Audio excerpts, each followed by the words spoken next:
"Nek," sapa Cindy hangat.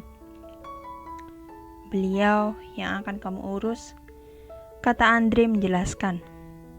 Sedang Cindy mengangguk paham. Cindy diantar ke sebuah kamar. Yang membuat Cindy sedikit terkejut, banyak sekali foto Andriana di sana. Cindy menebak, kamar ini adalah kamar Andriana sebelumnya. Dan benar saja, saat Cindy menatap keluar jendela, sosok Andriana tadi melihat dirinya dari jendela ini. "Maaf, apa bisa saya tukar kamar?" tanya Cindy sebiasa mungkin. "Kenapa?" tanya Andre mengernyitkan dahinya. "Tidak, hanya saja kamar ini terlalu luas untuk ukuran perawat," kata Cindy mencari alasan selogis mungkin.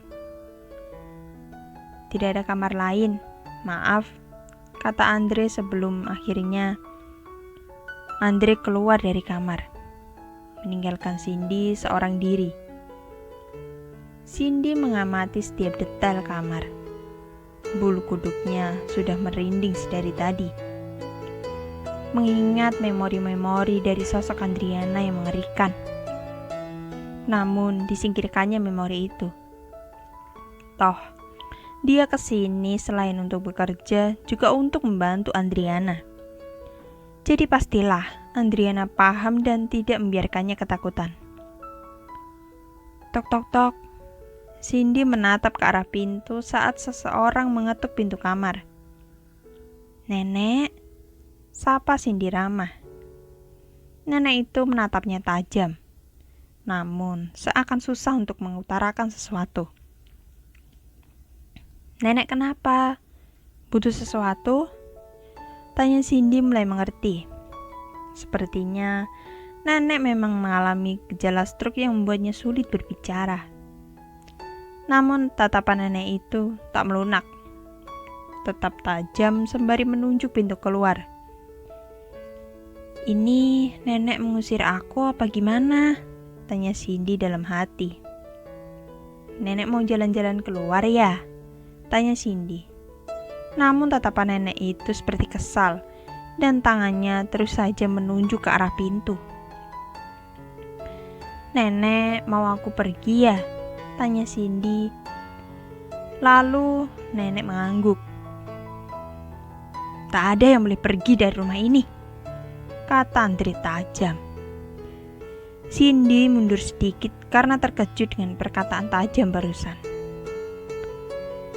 "Maaf, maksud saya ibu jangan diajak keluar, dan sebaiknya kamu juga tidak keluar rumah agar bisa fokus mengontrol ibu," kata Andre merubah mimik mukanya menjadi sangat ramah. Namun perubahan yang sangat cepat bukannya membuat Cindy lebih baik, malah membuat Cindy merasa takut.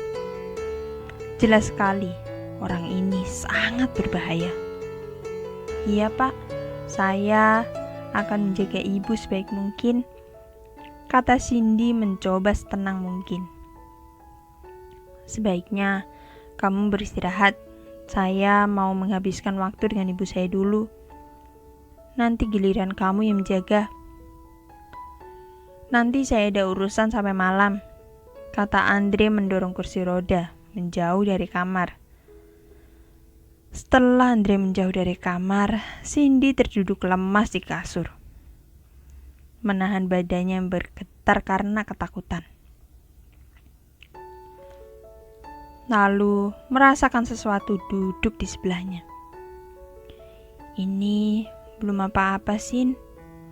Aku pun juga mengalami lebih dari yang kamu rasakan," kata seseorang dengan suara yang sangat familiar. "Kalau kamu mau dibantu, kenapa kamu gak langsung ngomong ke aku? Kenapa membingungkan aku? Kenapa membuat semuanya seakan rumit?" kata Cindy dengan menutup mukanya, enggan melihat ke arah Andriana. "Karena yang bisa kuberitahu hanyalah ingatan terakhirku. Maaf," kata Andriana. Selebihnya, wujudmu yang menyeramkan itu. Cindy ikut sedih. Wujud itu hanyalah bentuk dari amarah.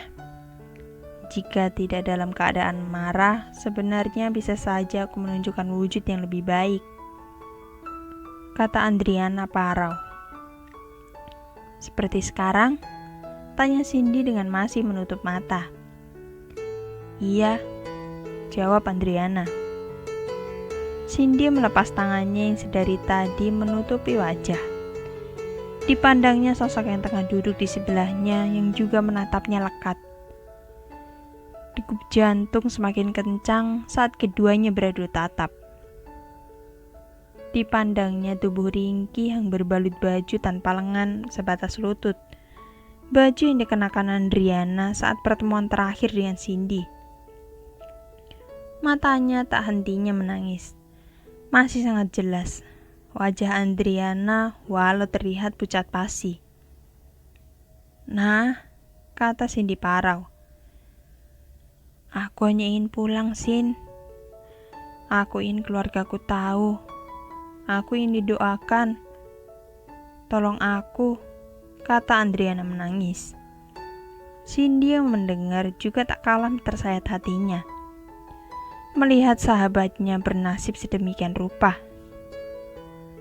Anakku pun, aku ingin orang tuaku tahu, kata Andriana. Cindy mengangguk. Tak kuat melihat sahabat seperjuangannya semenderita ini. Akan kuusahakan apa yang bisa agar kamu tenang, kata Cindy meyakinkan. Terima kasih, kata Andriana lambat laun menghilang. Setelah Andriana menghilang, Cindy merebahkan kepalanya. Saat badannya hendak terlelap, sesuatu terjatuh di atas kepalanya. Ah, sial, kata Cindy mengurut keningnya. Ditatapnya sesuatu yang sempat menghantam kepalanya. Buku itu berwarna hitam dengan sampul bertuliskan Andriana and Sandy. Sandy? Tanya Cindy dalam hati. Dibukanya buku itu perlahan. Hari ini Sandy berusia 3 bulan. So happy. Cindy menutup mulutnya. Melihat foto ronsen memperlihatkan janin mungil yang saat itu berusia 3 bulan. Dibukanya lembar kedua. Karena aku hamil, Andre sudah sangat jarang memukulku. Bahkan, aku sekarang tinggal di rumahnya. Sabar sayang. Mama sedang berjuang. Cindy menitikkan air mata. Tak kuasa membayangkan apa yang terjadi setelah ini. Dibukanya lembar ketiga. Aku sangat senang saat Andre ingin memberiku hadiah. Padahal waktu itu aku tengah berdebat panjang. Memintanya untuk memberi kejelasan dan memintanya berpisah dengan istrinya. Kukira dia mengabaikan keinginanku. Sampai suatu kotak diberikan kepadaku. Kotak yang berisi 2 bola mata berwarna biru. Dia tersenyum senang. Mengatakan kalau dirinya sudah berpisah selamanya dengan istrinya. Tapi bagiku dia gila. Cindy menggigit bibir bawahnya, merasakan kengerian yang amat sangat. Dibukanya lembar ketiga. Aku merasa sedang tidak baik-baik saja. Aku baru saja ke ruangan kerja Andre. Pantas saja dia tidak pernah mengizinkanku. Ruang kerjanya sangat mengerikan. Aku bukan tidak tahu kalau dirinya seorang dokter. Namun, aku tidak pernah berpikir dia akan menyimpan semua foto pasiennya dengan luka-luka yang menganga. Dan aku berhasil mendapatkan ini. Ditatapnya sebuah kartu yang bertuliskan teka-teki silang. Pertama, patung kepala kuda. 2, nenek tua. Ketiga, ruang gelap di dalam ruang gelap. Dibukanya lembar keempat. Aku berhasil menemukan clue-nya. Baunya sangat anyir. Ruangnya gelap dan cabang di setiap lorongnya. Banyak mayat tanpa mata. Badannya dikoyak habis. Kepalanya hilang. Dan sebagian digantung. Aku ketahuan. Halaman kelima. Aku dipukul, ditendang. Aku melindungi perutku, meringkuk supaya Sandy aman. Halaman keenam. Aku berhasil kabur, menemui Cindy temanku. Tapi aku tak bisa menceritakan keseluruhan karena aku mencintai Andre. Waktu itu, aku hanya ingin pulang ke rumah, tapi Cindy tak bisa membantuku. Cindy kembali menangis. Dadanya sesak. Andai saja dia bisa membantu. Halaman ketujuh. Aku menemui Lisa. Dia meneriakiku, mengatakan aku bodoh, dan mengatakan dia tidak bisa membantu banyak. Tapi bukannya memulangkanku ke rumah, orang tuaku, dia menelpon Andre, dan Andre membawaku kembali ke rumah. Halaman ke-8. Siapapun yang baca ini, tolong aku, tolong Sandy. Di lembar lain, Cindy menemukan kartu nama. Dan di lembar lainnya lagi, sudah tak terisi. Cindy menggigit bibir bawahnya. Mengingat lembar demi lembar, Andriana tak memberikan informasi bagaimana dia memecahkan clue tersebut. Dimasukkannya buku itu di tas rempang miliknya. Dia tahu, nantinya semua itu pasti berguna. Suster, kata seorang memanggil dari lantai bawah. Iya pak, kata Cindy dengan jantung yang berdegup. Cindy berlari menuju lantai bawah. Tolong ibu dimandikan. Saya ada urusan dan akan pulang sangat larut malam. Atau mungkin tidak pulang. Tutup semua jendela dan kunci. Dan jangan sampai keluar dari rumah ini, kata Andre tajam. Iya pak, kata Cindy menunduk. Setelah Andre pergi, Cindy menutup pintu, mendorong nenek ke sebuah kamar yang sudah ditunjukkan Andre. Kamarnya sangat luas, dengan gaya klasik yang sangat kental. Banyak patung-patung kecil, juga tulisan-tulisan Cina di dinding kamar. Mandi dulu ya, Nek, tanya Cindy melepas baju nenek. Nenek mengangguk pelan. Setelahnya, didorongnya nenek ke kamar mandi dekat kamar. Setelah memasukkan nenek ke bathtub, Cindy pergi dari kamar mandi untuk mempersiapkan baju. Namun saat sampai depan lemari, mata Cindy terfokus pada sebuah patung kepala kuda. Mengingatkan pada clue yang tadinya ada di buku. Diambilnya kepala itu. Dan benar, di bawah patung itu terdapat sebuah kunci dan selembar kertas. Nenek tua, dia tidak berbicara. Berada di sebuah ruangan dan selalu menatapmu tajam. Cindy mengernyitkan dahinya memikirkan maksud kalimat yang berada di kertas itu. Suara nenek. Ah, iya Nek, sebentar, kata Cindy memasukkan kertas dan kunci itu ke dalam sakunya. Setelah selesai menggantikan baju nenek, Cindy membawa nenek ke ruang makan, namun pikirannya berkecamuk. Perasaan nenek bisa saja. Dia menatapku tajam hanya sekali. Dan beliau tidak selalu berada di dalam ruangan, tanya Cindy dalam hati. Selesai nenek makan, Cindy mengantar nenek ke tempat tidur. Setelahnya pergi untuk beristirahat. Namun langkah Cindy terhenti saat berada di depan kamar Andre. Dengan segenap kekuatan, dibukanya pintu kamar itu. Namun saat Cindy akan membuka, pintunya terkunci. Sial, kata Cindy kesal. Namun kembali, dia teringat akan kunci yang barusan dia ambil. Dan benar saja, kuncinya cocok.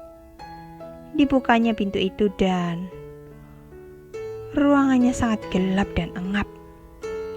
Coba dicarinya saklar untuk menyalakan lampu. Hati Cindy masih berdegup kencang. Takut kalau Andre tiba-tiba datang. Ketemu, kata Cindy menyalakan lampu. Namun bukannya lega, Cindy malah bergidik ngeri saat lampu itu dinyalakan. Lampunya berwarna merah. Ruangannya sangat berantakan. Dan sedikit berbau anyir. Namun itu semua bukan tanpa alasan. Melihat ada satu baju yang berlumuran darah. Cindy berjalan mendekati tempat duduk. Lambat laun terlihat sebuah toples atau apalah itu. Di dalamnya terdapat sosok mungil dengan penuh cairan bening. Dan di toples itu tertulis, Sandy, my son. Cindy ngeri bukan main. Sungguh, dirasanya badannya bergetar hebat. Terlebih, foto-foto yang digantung di seutas tali. Dan badan Cindy roboh saat foto itu menunjukkan foto Andriana. Badannya disusun sedemikian rupa. Tangannya, kakinya sudah tidak pada tempatnya. Dan matanya hilang. Membuat wajah Andriana berlumur darah sangat mengerikan. Cindy mengambil HP-nya, memfoto setiap apa yang ditemukan. Persetan dengan masuk penjara. Manusia seperti dia harus masuk penjara. Lalu saat Cindy hendak keluar, Cindy terkaget menendang figura berukuran besar. Gambar nenek tua yang tengah melotot. Di bawahnya tertulis 5 langkah dari pintu. Cindy yang membawa itu langsung paham. Sudah pasti, ruang gelap di bawah ruang gelap yang dimaksud adalah lemari. Namun, dirasa semuanya cukup.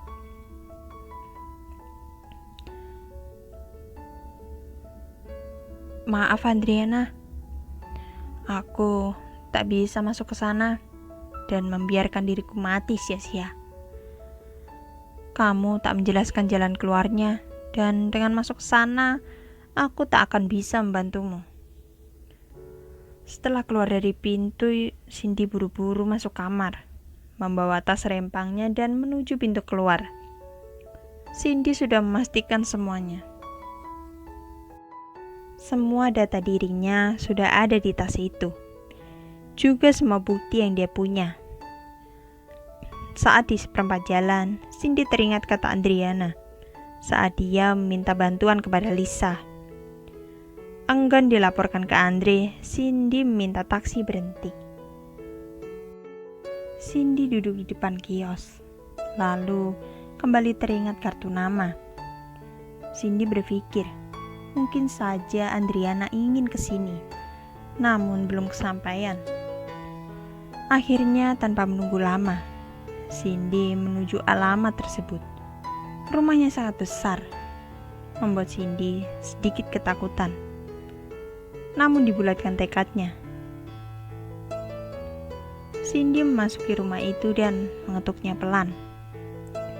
Setelah beberapa kali mengetuk pintu, seorang perempuan berusia sekitar 50-an membuka pintu itu.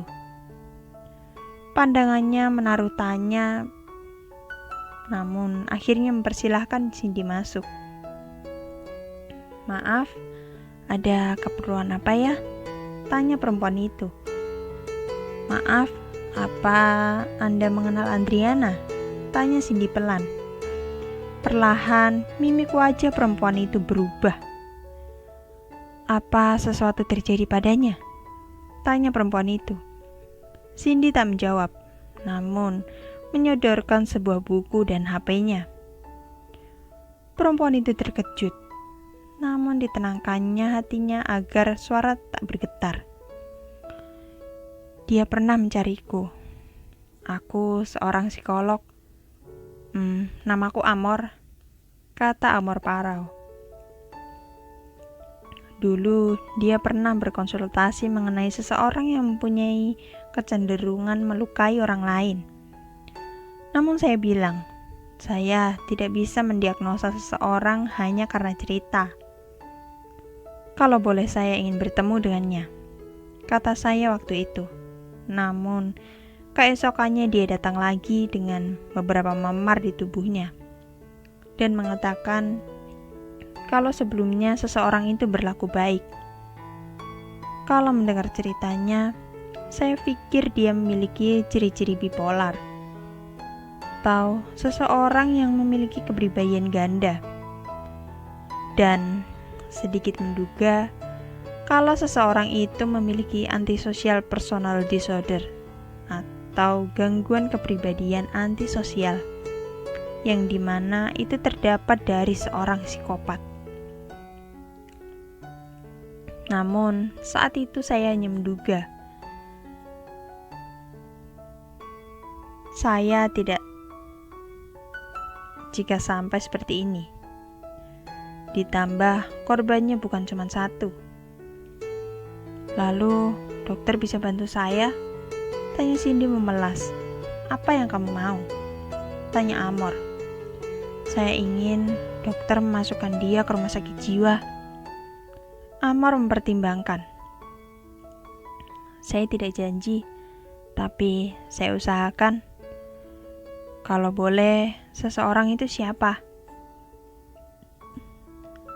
"Andre Sandworth." "Apa?" tanya Amor seperti tidak asing. "Andre Sandworth. Akan saya bantu. Saya kenal siapa dia," kata Amor menerawang. 3 bulan setelah kejadian itu, Cindy pulang. Hal pertama yang dia lakukan adalah menemui keluarga Andriana. Memang benar, semuanya sudah terungkap, dan Andre sudah masuk ke rumah sakit jiwa. Namun rasa bersalah masih melekat di hati Lisa saat tak bisa membawa jenazah Andriana. Keluarga pun sangat terpukul. Terlebih, Andriana adalah tulang punggung keluarga. Namun tetap saja dilakukan penguburan dan juga doa. Dikuburkannya foto janin Sandy dan juga foto Andriana.